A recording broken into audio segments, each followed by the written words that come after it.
Градот на љубовта ја менува симпатијата. Париз станува град на фудбалот за Еуро 2016, но на неговите булевари се трупа ѓубре пред доаѓањето на туристите.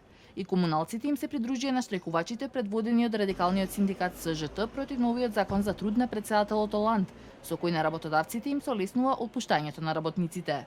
Полицијата отстрани дел од барикадите на најголемите депонии околу Париз, но премалку и предоцна за да има ефект, бидејќи работниците заминаа.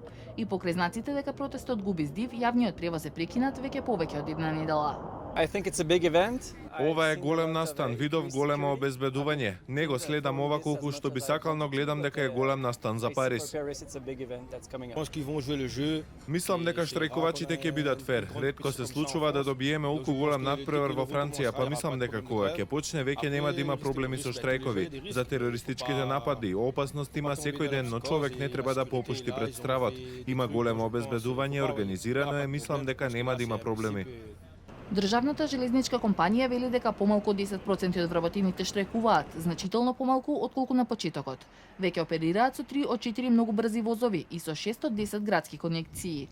Додека милиони странски посетители и љубители на фудбалот пристигнуваат во Париз за едномесечниот турнир, активисти на синдикатот ги попречија јавните настани пред првенството. 200 демонстранти упаднаа додека доаѓаше локомотивата што го носеше пехарот за победникот. Толпа луѓе се собра и под Ефеловата кула, каде што обезбедувањето беше зголемено околу фан зоната поради стравување од тероризам. Земјата е во вонредна состојба од терористичките напади на 13 ноември лани и над 90.000 полицајци, војници и приватни обезбедувачи ќе се грижат за време на шампионатот.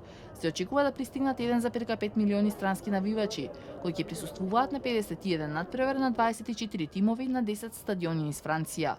Фудбал ќе се гледа и во фан зоните на големи ТВ екрани, вклучувајќи го и тој кај Ефеловата кула, каде што се очекува да се соберат 100.000 луѓе.